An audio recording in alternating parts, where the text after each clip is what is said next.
I tell you what, big words, big brain. I mean, What does he do in his spare time? I tell you, man, that was a download right there. Wow, Fleet, that obviously great work on the nonprofit. We'll touch on that in a little bit. I want to go back to the heart mind work, but I guess we got to go.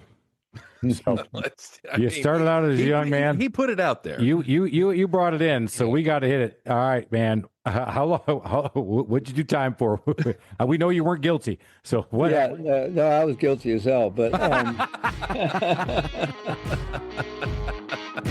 welcome to the Small Business Safari, where I help guide you to avoid those traps, pitfalls, and dangers that lurk when navigating the wild world of small business ownership. I'll share those gold nuggets of information and invite guests to help accelerate your ascent to that mountaintop of success. It's a jungle out there, and I want to help you traverse through the levels of owning your own business that can get you bogged down and distract you from hitting your own personal and professional goals. So strap in, adventure team, and let's take a ride through the safari and get you to the mountaintop.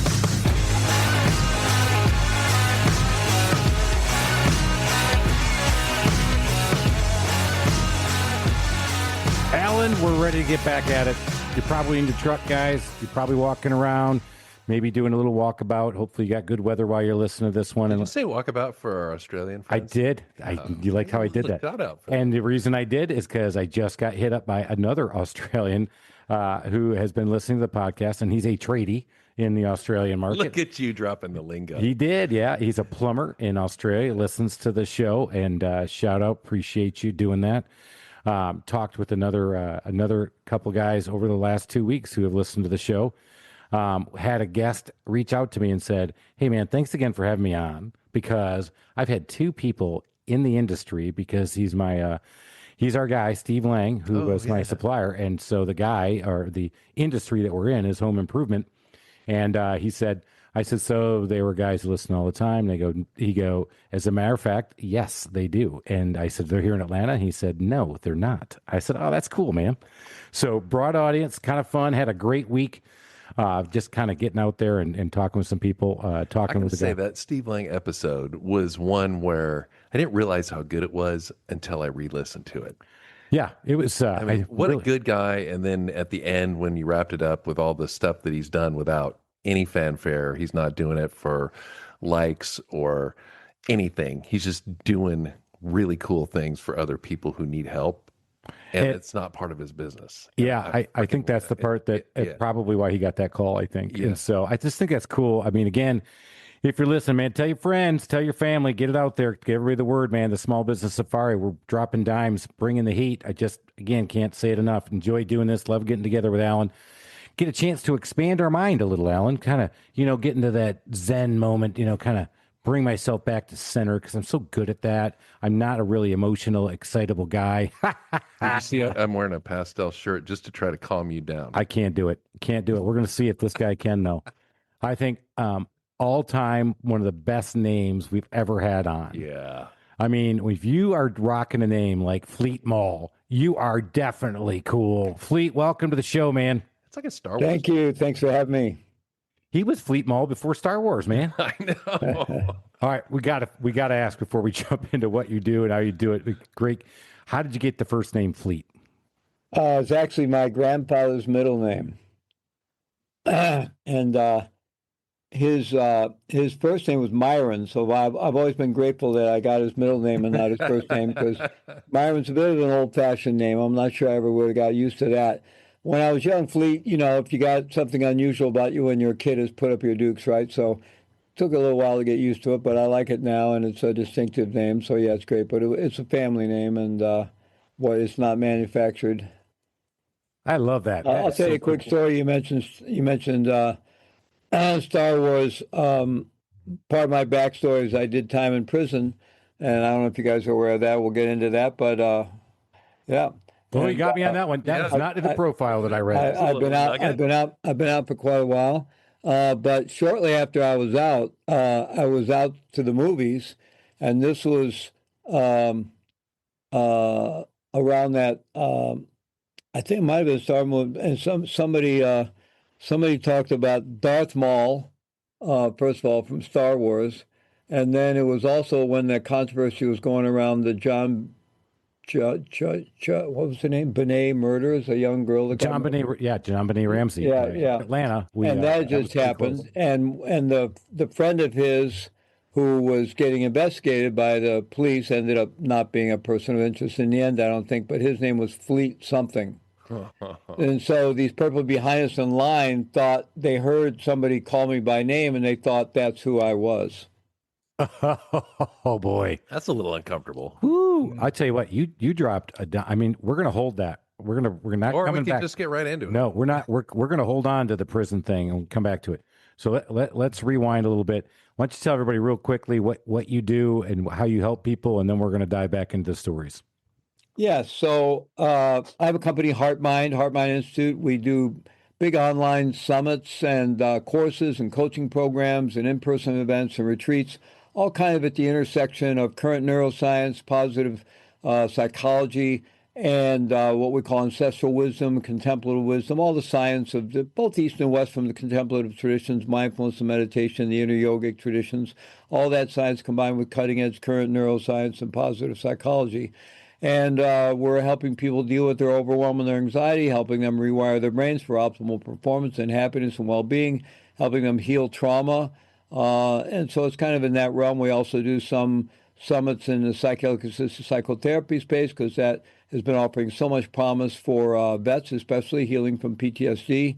And so that's kind of the general realm that we're in. I'm also still, that's my for-profit company, Heart Mind, and we hit the Inc. 5000 list 2 years in a row. We're going to hit it again this August. We actually shrunk a bit last year, but our 3-year growth, which is what that's based on, will still get us on the list for a third time. And we shrunk a bit because AI is really having a major impact on the online education space, which we're pivoting around and figuring out, but it's something worth talking about. But then I also have a nonprofit I've been responsible for more than 30 years that brings mindfulness and meditation into the whole criminal justice public safety space for the incarcerated, for at-risk incarcerated returning youth and adults, but also for the last almost 15 years, the correctional officers, the probation and parole officers, community police, other first responders. So that's another part of my life as well. Wow. I tell you what, big words, big brain. I mean, what does he do in his spare time? I tell you, man, that was a download right there. Wow. Fleet, that obviously great work on the nonprofit. We'll touch on that in a little bit. I want to go back to the Heart Mind work, but I guess we got to go. So, started out as a young man. He put it out there. You brought it in, so we got to hit it. All right, man. How long? What'd you do time for? We know you weren't guilty. So what? Yeah, no, I was guilty as hell, but I think I got more time than I deserved, but I was guilty as hell. I'm a baby boomer, and I came up through the counterculture. I graduated from high school in 1968, a very tumultuous year in U.S. history.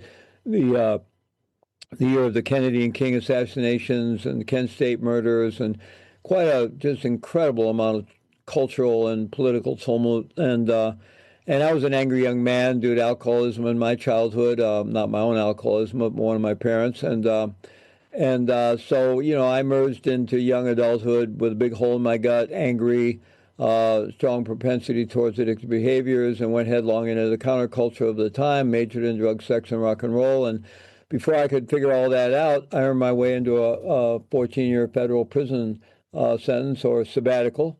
I'd always been a spiritual seeker as well. So by the time I got myself into prison, I'd been training in deep meditative traditions for a long time. I've been trained as a teacher, been really training pretty deeply for at least 10 years, been involved in it for 20 years.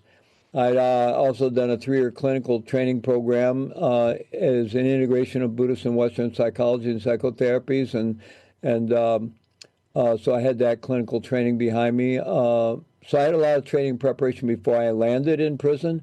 So fortunately, I was able to do a lot with the time I spent there. It was a big, huge wake-up call for me. I knew what I'd been involved in. I'd left the country as an angry young man, became an expat living down in South America, and then fell into small-time drug smuggling, originally just being a source for other smugglers, and then doing some smuggling myself, just as a way to live outside the system. And I justified it with all this us versus them thinking. And before I could straighten all that out, I earned my way into that prison sentence. But I'd been a secret for a long time, had a lot of training and preparation. So when I did get locked up, it was a huge wake-up call. My son was 9 years old at the time. Now he was going to grow up without a dad. I was originally sentenced to 30 years with no parole. So the paper next morning said I'd be 65. I was 35 then. I'd be 65 before I had any chance of release. And I thought that was the case for at least the first 6 months that I was in federal prison. I'd already spent 7 months in a county jail going through trial and sentencing. And then it took me about 6 months because they don't tell you anything. But I finally figured it out that because I was sentenced prior to 1987, and in fact, that was the reality back then. When I figured this out, it was still before 1987. I was sentenced under what they call the old law, where you got a lot of good time. I had a no parole sentence because of the statute I was convicted on, the so-called Kingpin statute, the Continuous Criminal Enterprise statute, which is like a criminal RICO statute, conspiracy, a very elaborate conspiracy statute, which actually there was one thing I didn't feel I was guilty of, which is why I went to court. Otherwise, I probably just would have, pled or put myself at the mercy of the court. But I didn't feel I was guilty of that, and that's the one that carried the no parole sentence, potentially up to life. I could have gotten life in prison, but I got 30, and but before 1987, there was parole. I had a non-parole sentence, but other people could get parole. But also, you got a lot of good time. So on a long sentence, beyond 10 years, you got 10 days a month statutory good time up front. So that gave you your statutory release date. You could lose that. They take it away in chunks if you're getting in trouble in prison. And then they also... if you kept a job while you're in prison, you didn't have to do a good job, but if you just kept a job, you got 5 days a month that you earned as you go, what they call extra good time. Sometimes they call it camp good time. And so once I figured all that out, I knew I would serve 18 and a half on the 30. And then it took my appeal about 2.5 years to go through the courts. And on my appeal, they knocked off one count. Should have given me a new trial, but it didn't. And so my aggregate sentence went from 30 down to 25, and then I knew I'd serve 14 and a half. And at that point, I probably still had about 12 to go. So it still looked like and felt like forever, but it was a lot better than 30. And that is what I ended up serving. I ended up serving 14 years in prison and then 6 months in a halfway house. And then the rest of the time, you serve under supervision. So I was under supervision and a lot of restrictions for another 10 years or so. But yeah, so that was my prison thing. And I spent all that time in federal prison working on myself. I was a school teacher. It was my day job. So it was good professional experience, training myself how to help really angry men learn to read or get their GED or study for college courses, and work with really angry men who didn't want to be in school, whose memories of school were a nightmare, but they were being forced to go to school, or they'd put them in a hole, so they're even more angry. And you live on the same units with them, so you don't want to piss people off, because anybody can, you got to go to sleep at night, you don't have locks on your cell doors, so the littlest guy in a joint can kill you very easily. So learning how to be skillful and be a school teacher and work with folks like that was really in-depth professional training for me. I led a meditation group because I was a trained meditation teacher, so I led a twice-weekly meditation group for 14 years. I was very involved in my own recovery work from alcoholism and addiction, so I was very involved in AA and NA 12-step groups all that time. And then because I was at a U.S. Medical Center for Federal Prisoners, which is the maximum security hospital in the federal prison system in Springfield, Missouri, the patients all come from the high-level penitentiaries. And so this was the AIDS epidemic was just going into full swing in 1985. And so men were dying there of AIDS and cancer and liver disease under terrible, horrific, even I would say criminally negligent conditions. And we started the first hospice program in a prison anywhere in the world. Wow. And got outside professionals to come in and train prisoners like myself to be hospice volunteers. And I did that work on all my meal breaks, my free time and evenings for the remaining 11 years of my sentence. So the obvious question is, so what formed you? No, I'm kidding. So clearly you get out. You're out now. Now you're a felon, and obviously work release. You can't go teach people. Can you? I mean, so what was your path coming out? What got you to where you are today? Because Well, obviously that's what formed you. once I figured out the good time, and you know that I'd served 14. If I stayed out of trouble, it's not easy to stay out of trouble in prison. Not easy at all. But I managed to, for the most part. And so I knew I'd be 50 when I got out. And it's not easy to start a life at 50, especially when you have a serious criminal record and you're in debt. The IRS had an assessment against me for about $300,000, and so, you know, a pretty difficult way to start your life. And so, but I spent those 14 years training myself, and I knew I just really had to work hard and train myself. I wanted to really serve that community I was in and really make a difference. But I was also really training myself. I finished all the coursework for my PhD while I was in there, and I was just, you know, really training myself how to bring value to life. And so when I got out, I had nothing. I've had nothing but opportunity ever since I got out in 1999. I was eventually able to travel, and I presented at the National American Psychiatric Conference, a big national conference for the field of psychiatry. I presented there in New Orleans just 6 months after I got out. So I very quickly elevated into a professional level. A lot of teaching. I got a job teaching at the same university where I got my master's degree in Colorado, Naropa University. They invited me to join faculty there, so I was on faculty there and teaching courses in Buddhist psychology and lots of different courses, meditation-related courses. But I started my business career right then. I mean, I grew up in a business-oriented family, small business. I elected not to make that my career path. My brother did. It was a Midwestern food manufacturing company that my great-grandfather started. But, you know, I had that kind of in my bones probably. But when I got out, I started a management consulting business. Originally, you know, I was living in a halfway house, and I would walk to, or once I got a bicycle, I would bicycle to potential clients, hide my bicycle in the bushes, and walk in there wearing a suit with my briefcase and tell them why they should hire me as their management consultant. It took me 6 months to get my first client, but I negotiated a $5,000 a month retainer with my first client, and then I was off and running. So for the early period I was out, I was running the nonprofit that I'd started while I was in prison, Prison Dharma Network. I was teaching a lot at university, and I was developing this management consulting business. But just amazing. Obviously, the resourcefulness when you get out. How about that, right? How many of us, you know, when you think about being in small business, how many of us are willing to get on the bike, get over there? I mean, this is the imposter syndrome to the exact explanation.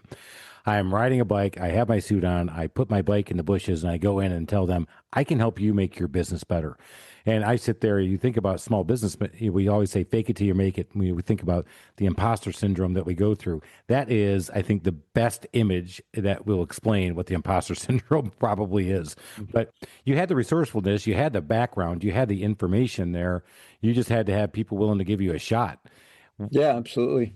Actually, my first client, I was going around doing free. I got trained in and learned a kind of strategic planning, creative planning process. It was very visual with storyboards and lots of stickies on the wall and stuff. And I learned how to do that. And so I was going around doing that for people for free, whoever would let me do something for them. I did stuff for the University of Colorado and the other university where I was teaching. And I did it for a number of businesses. But actually, the way I got my very first client, I put an ad in the Yellow Pages, and just a little, you know, 2-3 line ad. And somebody called me, and they told me that they were interviewing consultants they needed to create a business plan. They were baby boomers like myself. They had a company that was kind of killing them. They were wearing all the hats, and they wanted to grow it so they could either not have to wear all the hats and just do what they enjoyed doing and have a company they could thrive in, or they wanted to sell it. Either way, they didn't care, but they couldn't stay where they were. It was killing them. And so they asked me if I could do that. I said, of course I can do that. And I'd never done a business plan before. And but they interviewed 10 consultants and hired me for some reason, and I negotiated a $5,000 a month retainer, and I actually ended up running their business for them for about 6 months while they were in Europe at one point. But years later, they happened to. I think it was about a year after that. That engagement lasted a couple of years, and before that ended, I had 2 or 3 more clients. But they came by my office and they saw on my bookshelf. They saw a whole bunch of books on business plans, and they said, "Was that the first business plan you ever did?" And I just looked at it and said, "Oh, come on." Nice. Hey, Yeah. Fleet, I want to ask you a question. I want to go back to something that you said because I think this is going to be really important. Right now, here we are in 2026, and all we're hearing is the country is more divided than it's ever been. And then you just brought me back to my childhood, 1968, the assassinations, Vietnam War, Kent State shooting. Do you think the country's more divided than it's ever been? And what advice would you have to somebody listening who's one of those angry young men that you were back then?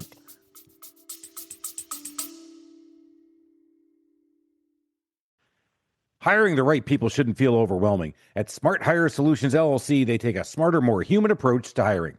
Smart Hire Solutions helps you get the right candidates, carefully vets, presents only the best fits for sales roles, lead technicians, key team members, in home services, construction, and many more. No resume pile nightmares, no wasted time. Today's labor market is tough to navigate, and having the Smart Hire Solutions LLC team on board makes it smooth sailing. Founder Tina McKenna brings decades of real-world experience, not only in recruiting, but in marketing. She runs this thing like a business that's involved with you. Check out their fresh approach at yoursmarthire.com. That's yoursmarthire.com. Or connect with Tina McKenna on LinkedIn. That's Tina McKenna with Smart Hire Solutions, LLC, yoursmarthire.com. Well, I think we're divided in a different way. I do think we're more divided and more polarized. Back then it was a generational divide, right? It was a generational divide, but the culture itself wasn't that, Republican, Democrat, what your religion was. People didn't make such a big deal out of that.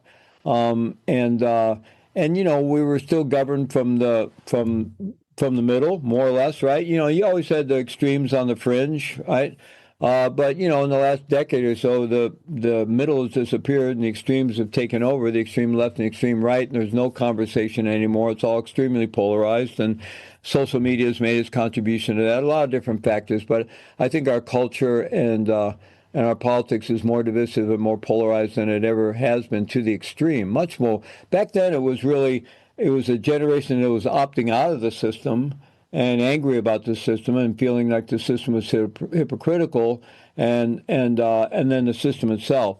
But the mainstream political cultural system was nowhere near divided like it is today. It was a completely different world. So again, what advice would you have to that angry young man today? Get engaged, take that anger and channel it into something creative. I wish I had channeled my anger into more creative pursuits than doing drugs and becoming, kind of an outlaw, living out as an expat, and ending up time in prison. In many ways, I mean, that was my formation, and on some level, I have no regrets. I have a lot of regrets over any harm that anybody experienced as a result of drugs that I had anything involved with. And I also have a lot of regrets over the impact it had on my son, who grew up with his dad being in prison. But other than that, in many ways, I don't have regrets. It was my journey. But the regrets I do have is, I could have done many more creative things. A lot of creativity came out of that. My generation created the whole digital age, created the personal computer and everything that flowed out of that, right? And so, I could have put my creative energies into that, and many other things, right? So I would encourage somebody who's angry today, get help with your anger and fuel that energy into being creative. We've never been in a time when we have access to more powerful creative tools and access to more knowledge across all disciplines from the entire world and from all cultures and from all time. It's just there at our fingertips. And, you're in our, one way to look at how as human beings, how we fall on two sides of a line here. We're either consumers or we're creators. Now, most of us are, even the creators, we're all consumers as well. But what's the dominant thing, right? The culture is trying to train us to be passive consumers, right? And so, don't become a passive consumer. Become a creator. Become a creator, and just find what your juice is, find what your instincts are, find what your passion is. I mean, there isn't any little niche of human interest that couldn't be turned into a successful business today. And the pathway to self-empowerment and personal competency and really personal wealth at whatever level today is entrepreneurship. And the barrier to entry has never been lower. Some people think, well, it's extremely competitive, and the fact that the barrier to entry is lower makes it more competitive. But there's so many wannabes that are playing around with it. If you're serious, you're going to rise to the top very quickly. So, and I don't say wannabes to be pejorative or disrespectful to people. I'm glad they're wannabes. But for whatever reasons, it's a smaller subset of us who will really get in and do the work and do it right. So if you're angry, fuel that into some drive and go find out what any little thing you're passionate about and learn how to excel at it using all the creative tools we have from AI and create a business and get going. Add some value to life. Turn your anger into passion and value. Anger into passion. That's the gold nugget. Huh? That's somebody is a this little guy has the anger. I'm an angry man. I don't think you talked about that. I think at all some levels, unless you have really made peace with things, I think we all have it. And it's interesting when you talk about the polarization and that the fringes have taken over the middle, is that it's very interesting when people get into those conversations on the fringes. And you're like, I actually knock it down and say, look, I don't have the time for that one, man. I'm trying to run a business, so let's go back over here and talk about something else. And I think a lot of times maybe either it's the mental candy that people like to chew and get into those areas to not really address what they can do to become successful. And because that's what I took away what you said. The thing is, it dominates the mainstream today. I mean, the place where real conversations happen is in the world of podcasting. And long-form podcasting really is where there are people center left, center right who want to have real dialogue and real questions. But that's not happening. That's not happening in either one of our political parties. It's not happening in Congress. It's not happening in the mainstream media, right? It's really only happens mostly in the world of podcasting where you have reasonable, intelligent, left to right, left of center folks that want to have real conversations, real dialogue, and they recognize that nobody's right all the time. None of us have all the answers, but we can find our way together, and that's where the best solutions are. Is the more diversity in ideas you can bring together among reasonable people who are willing to have real conversations, you're going to get to the best solutions. 100%. But they got to be willing to have conversations and not just be focused on blaming and shaming each other to death they think that's their route to power. Yeah, well said. And I know, Chris, you want to go, but I gotta ask, that first sale, you riding a bike, $5,000 a month, that's a life-changing thing. How did that feel? That first closed deal? Yeah, it felt great. It's kind of I'd had money before, because I didn't grow up with my family had a family business, but if people are old enough, I grew up in the suburbs, but kind of at the level of, just on the edge of working class, white collar, kind of Leave It to Beaver, Fathers Knows Best, that kind of suburban, those shows from the 1950s. So money was tight, stretch, everything was tight like that. My family did better later after I left home. They kind of moved more in towards the, I guess, upper middle class, but I didn't grow up in that world. And, but, then later on, involvement in smuggling, I wasn't trying to get rich, but I had money, and so $5,000 a month was less than I'd been making before I went to prison, but it was still, it was no small thing. It was great. And it was, it wasn't long before I got out of prison that I was actually making more money than before I went to prison. And I was doing it legally. Because I was never making millions as a smuggler. I I would do a run, make some money, and spend it, and live outside the country. And when it was almost gone, I'd go do it again, right? Or once I moved back to the States, I put myself through school. I would, again, I'd once or twice a year, I'd disappear, do that, make some money. When it was almost gone, I'd go do it again. So I wasn't really trying to get rich doing it. But in general, but it wasn't long before I was making more than that legally. And that was great because I didn't have to be looking over my shoulder anymore. I wasn't freaked out that the door was going to be broken down any moment of the day, right? So that was a huge relief to be able to be. I'd always been kind of entrepreneurial and self-supportive. I mean, I left home in college and never asked my parents for a dime or anything, or got a dime from anybody.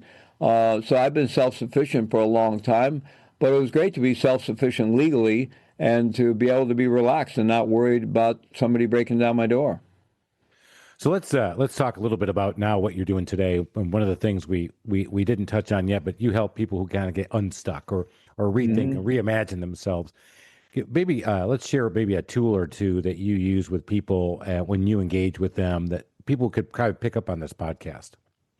Yeah, well, I use a lot of self-awareness tools and the context of what I call radical responsibility, which is the name of my first major book. Radical responsibility was the philosophy I developed in prison. Really quickly when I got there, I realized that if I was going to have any hope of having any kind of life inside, survive inside, have any kind of a life with dignity, and have any hope for a life if I ever got out, if I survived, I was going to have to embrace like 1,000% for having got myself in there, what I was going to do with my time there. And there were a lot of people I could blame. I did a lot of people's time, but I just knew focusing on that was just complete waste of time. And I also realized very quickly I was in a really corrosive, negative environment, and that and everybody had a huge victim story. And if I didn't proactively do otherwise, I could end up just broken and bittered and angry and and full of all that kind of stuff. I didn't want to live that way in prison. Fortunately, I had a lot of contemplative training, a lot of psychological training, and I'd had a lot of good models and mentors, and so that's not who I wanted to be. So I realized I had to just embrace really 1,000. I got myself in here, and what am I going to do with it? And focusing on anything else was just going to be a waste of energy and waste of time. So, that's the philosophy I live by then and continue to live my life by, and that I try to help people around, is realizing the power in choice. And it's not that there aren't circumstances, right? And it's not that you can't attribute some causation of some circumstances we deal with to people and forces outside ourselves, but we can't control any of that. The only thing we have any real power over or even influence over is ourselves and our own choices, right? So that's where we want to focus our energy. Any other focus is just kind of an inefficient use of our energy when it comes down to it. So, I mean, when stuff happens, we may need to kvetch and complain for a moment, but, give it 30 seconds and then move on, right? I mean, horrible stuff happens to people, and for which they may need to have that really validated, right? And they may need a lot of support. But at some point, if they don't say, okay, this horrible thing happened to me, it shouldn't happen to anybody, but here it is, what am I going to do with it? At some point, that's the really salient question. Am I going to let this take me down and, develop a permanent victim mindset and identity? Or am I going to find the most creative way I can respond to this to move my own life forward, even in my own line self-interest? And if I do that with any kind of long-term view, that's usually in everybody else's interest as well. So there's that. That's the context. And then the how really has to do with developing deep self-awareness on how this machine runs, right? Understanding our own neurophysiology, our own biology, our own trauma, our own conditioning, and understanding how to transform that, developing the self-awareness to be able to live a choice. Because, we have conditioning and habitual patterns that have been running since our childhood, and they're still running until they're not. And for most of us, they still will rear their ugly head any time of day or night. So if we don't have the self-awareness around that, we won't have choice. We'll already be in the behavior and the result of the consequence before we even realize what's going on. So we have to have the presence of mind and develop the neural buffering in our system to recognize, okay, here I am. I feel that reaction. I see that pattern. I know where this could go. I'm going to make a different choice.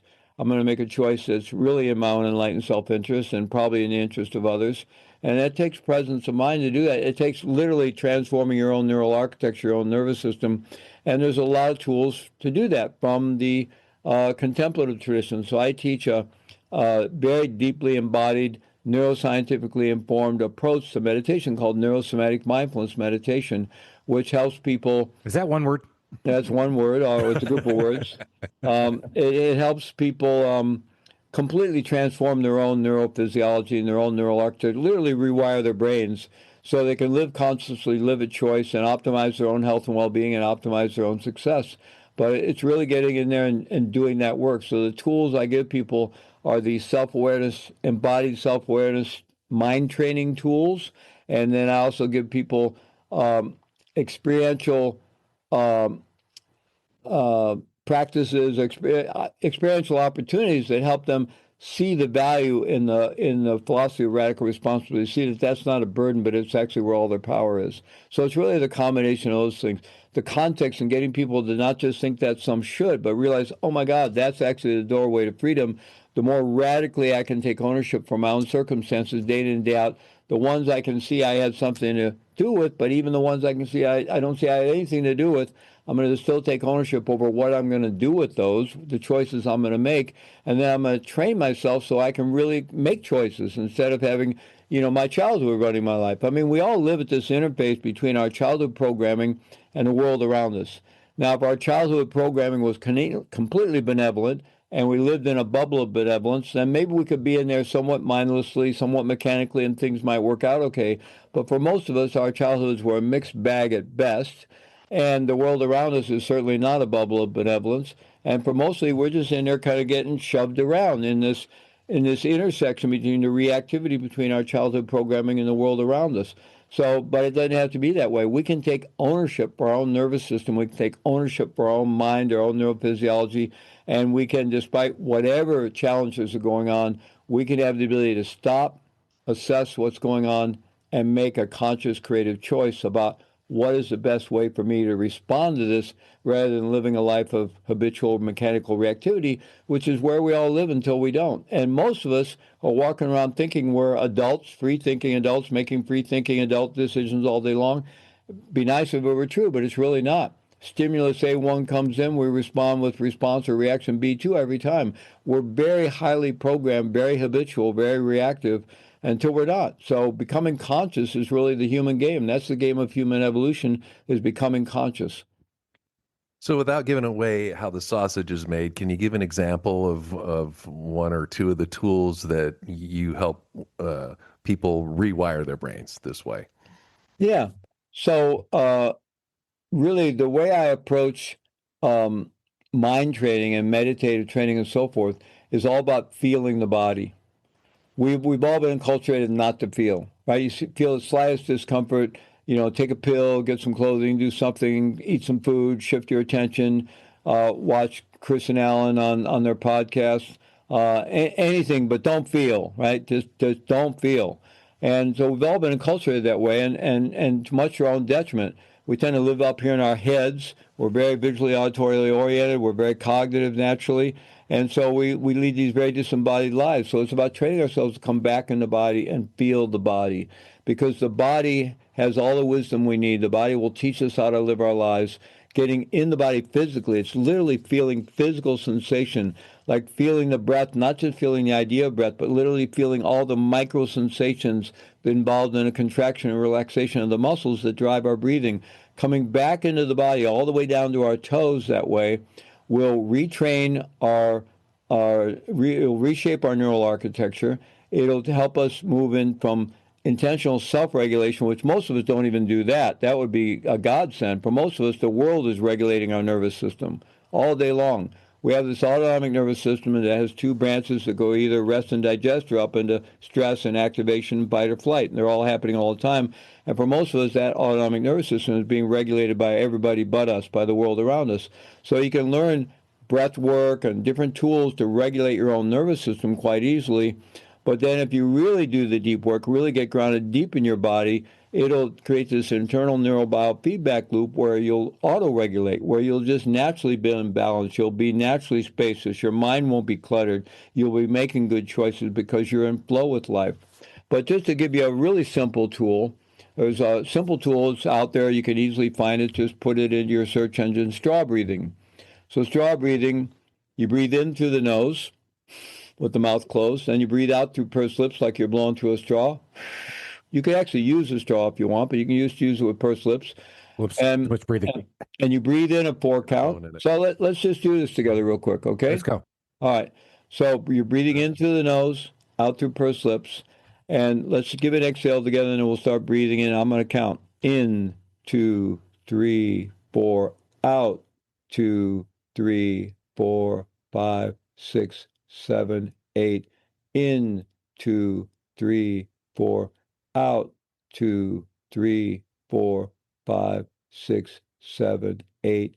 Into the nose, 2, 3, 4. Out through pursed lips, 2, 3, 4, 5, 6, 7, 8. Just keep breathing like that. I encourage you to close your eyes for just a moment. Just feel into the body. Not if you're driving.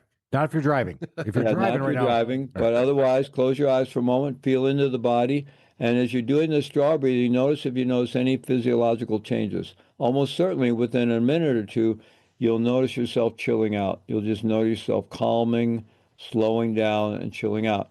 What's happening there, because you're emphasizing the out breath, and because you're blowing out through pursed lips, which requires more effort and creates a different gaseous exchange, creates more nitrous dioxide. It creates more carbon monoxide. I mean, not carbon dioxide.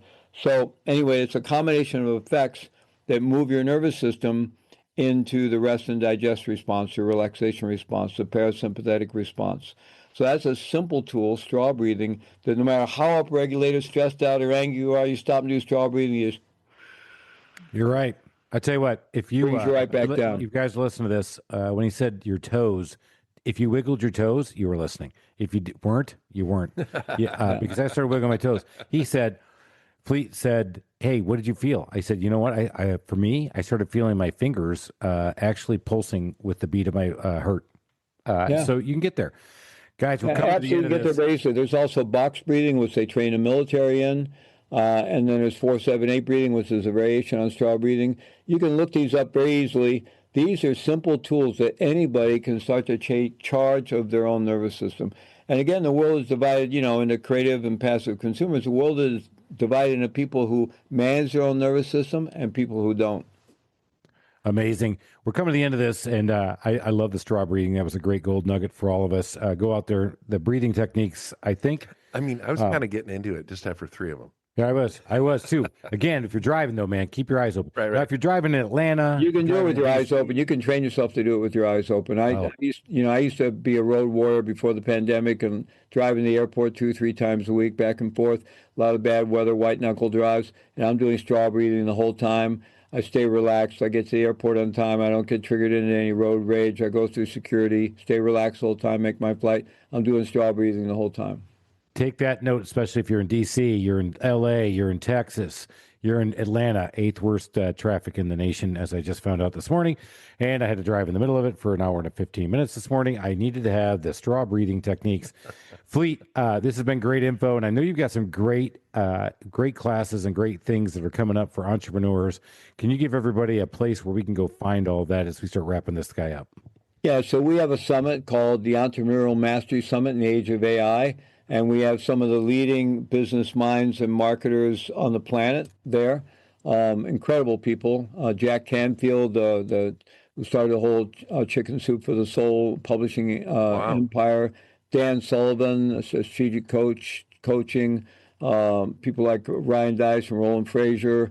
Really, really incredible people. And we're going to have Jay Abraham live. If people are familiar with Jay, he's a legend in the world of business.